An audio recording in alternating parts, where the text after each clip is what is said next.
Good morning to all my friends and family, and welcome to Jim's 5am Club.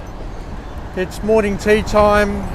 It's Friday, the day before the weekend, and I've just popped up here onto the pathway, the Car Hill walkway, to pump out a Jim's 5am Club.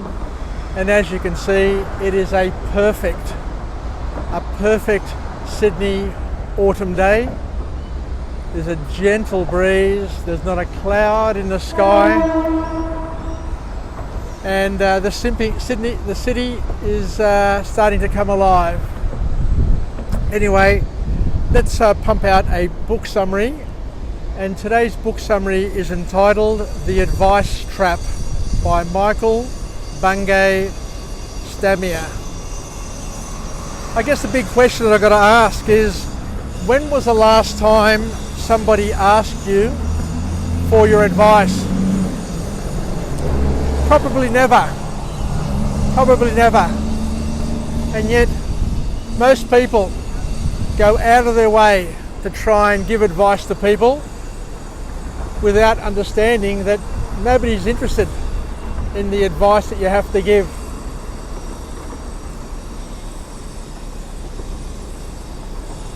So what do you think of that?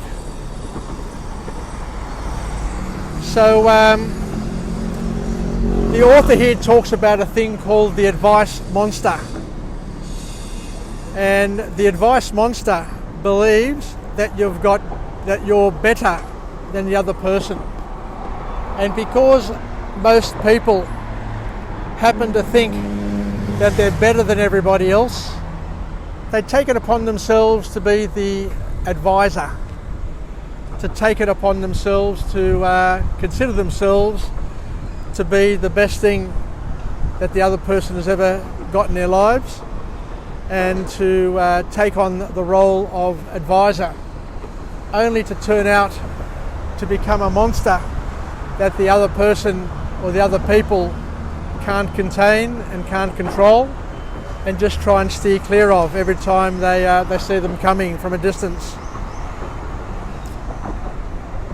Because what the author suggests here is that when it comes to helping others, most of us do far too much talking and not enough listening.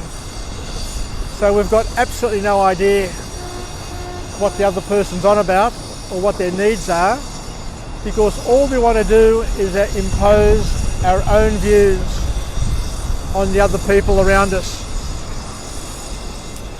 So what do we need to do to beat the advice monster and to silence the advice monster in order to create more value and to be more welcomed in the social circles around us? So the author talks about three personas that the advice monster takes, and the three personas that we need to tame. The first one is the tell it advice monster. The second one is the save it advice monster. And the third one is the control it advice monster. Let's go through each of these monsters and try and get a better understanding for what they are and what they hold and the ugliness that they portray. And you'll have a bit of a laugh and then realise and identify these advice monsters that we have in our lives. The tell it advice monster is the loudest and most frequent offender. And the tell it advice monster thinks, or makes you think, should I say, that you have all the answers, and your job is to provide all the answers to all of those around you, to your children, to your grandchildren, to your wife or husband, to your parents, your grandparents, your work peers. You know those people. We've got plenty of those people in our lives, the know-it-alls, who take it upon themselves to tell it as it is, according to their script and their view of the world. And it just becomes a showpiece, where they just take centre stage, take centre court, and are always blabbing on about what you should be doing and telling people how they should be leading their lives and living their lives, without looking at themselves and looking at ways of improving and shaping their own lives. They project all of their fears, all of their emotions, all of their insecurities, all of their fears on the people around them. So that's the tell it monster. Let's have a look now at the save it monster, where you think or you convince yourself that your job is to help everyone else, or everything will fall apart by being helpful, by being over helpful, when you're actually just creating problems and just becoming a pain and just getting in the way of the people around you. You know, trying to be too helpful, trying to help people when they don't need help, trying to help children do things that they don't need help with to do it. They're more than happy to do it. And I see my 3-year-old granddaughter, and she's very, very quick to say, I don't need your help, I can do it by myself, which I applaud, because that's how we should be. We should be telling people, stop it, get out of my way, let me do it by myself, and if I need your help, I'll ask for your help. So that's another advice trap or advice monster that we need to control. The save it monster. And the third one is the control it monster, where we convince ourselves that everybody else around us is hopeless, helpless, are imbeciles, and need us to control everything for them, to do it for them, because they can't do it themselves. And these are the sort of personality types who are the megalomaniacs, who have a hard time letting go, who are the micromanagers, who just cause grief everywhere they go. And the last person you want to be working for is a control freak, somebody who tries to control everyone and everything, and being with them is just agony. But they don't see it that way. They see their role as being critical, as being important, and without them, everything and everyone will fall apart. So the next thing the author talks about is how do we practice these skills, and how do we remove ourselves from being the advice monster. Because one way we can help ourselves is by practicing the following skills, which will become easier with use. And we talk about the power of priming, the power of repetition, and the power of enjoyment. And priming, according to the author, is where you get in the zone, where you use nudging, you use clues to set yourself up for success with various clues. You can talk to yourself, you can become your own advisor rather than having other people take on that role. You can have mantras such as slow down, pay more attention, take it easy, be more focused. You can set up your own priming things to help you become your own advisor, and also be a person who can provide useful advice to people who ask for that advice. Remembering, if somebody doesn't ask for your advice, then your advice is probably not welcome, or you're not considered worthy enough of providing advice.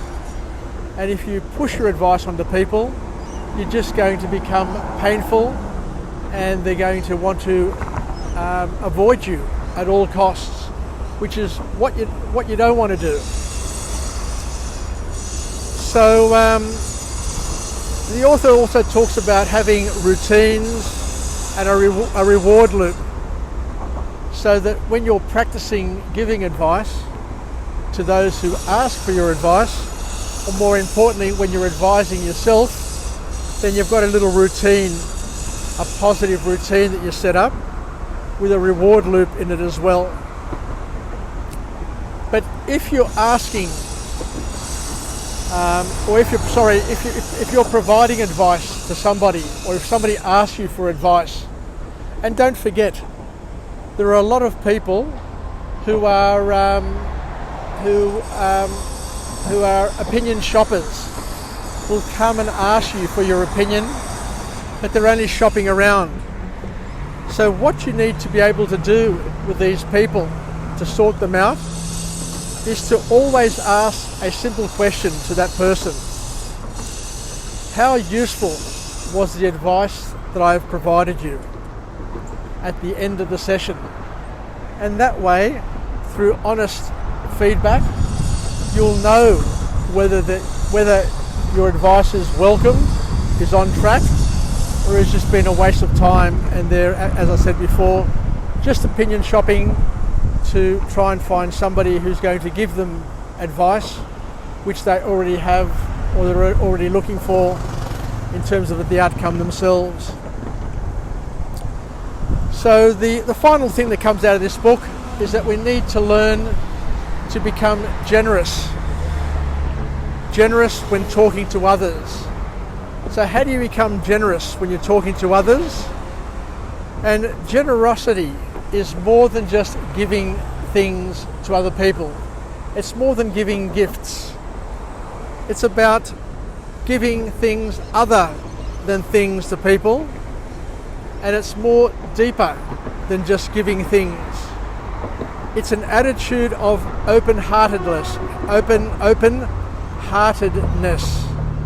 and being willing to accept others and see the best in them and the situations around us. So the author finishes off this book by talking about conversations. So when you're having conversations with people,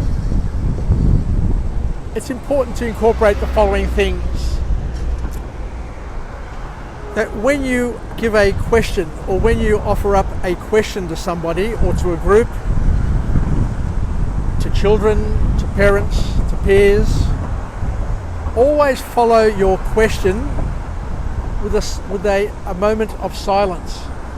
The power of silence is incredibly powerful. And the author talks about an 8-second lapse, an 8-second silent moment where you allow the other person to think about what you've said, for it to sink in, and for them to dwell on it. Many people can gain a lot by adopting this technique into their questioning techniques, by including an 8-second silence moment to allow your question, to allow what you've said to sink in. The other thing is to be transparent when you're talking and chatting with people, so that they know where you are up to in terms of understanding what they're saying. So you need to give clues to the other person as to whether or not you get what they're saying or you're off track. So you need to ask questions. You need to give them verbal and visual clues so that they can know that they're making sense and you're still connected to the conversation. And also show appreciation. You must go out of your way to give generous but honest compliments and feedback to people, because that's the sort of thing that helps connect us with our audience, with our family, with the people around us, and make sure that the communication process continues and is effective. Because the mistake you can make is by trying to be too efficient with your engagement with people, and by being too efficient you miss out on connecting and making an impact on that person's life. So there you go. Let's finish off with a positive affirmation. I'm alive, I'm well, and I feel absolutely great. To my friends and family, stay connected, stay relevant, stay reasonable, and most importantly, let's try and tame the advice monster and not be a tell it, save it, or control it monster to the people around us, but to save our advice to the people and for the people who welcome it, who ask for it, and who can use it and appreciate it. So there you go. I look forward to coming to you again later on this morning during my lunch break, where we can go through another book summary, learn something new, something that can help us get through the morning, get through the day, be the beautiful wind that lifts us, the wind beneath our wings, so that we can live, learn, and pass it on, and add value to those who welcome value in their lives, and where we can share these magical moments. Take care, everybody. Looking forward to chatting again from Jim's 5am Club. Que taleme, Pilakia, and we'll talk in about an hour. Bye for now, and yasas.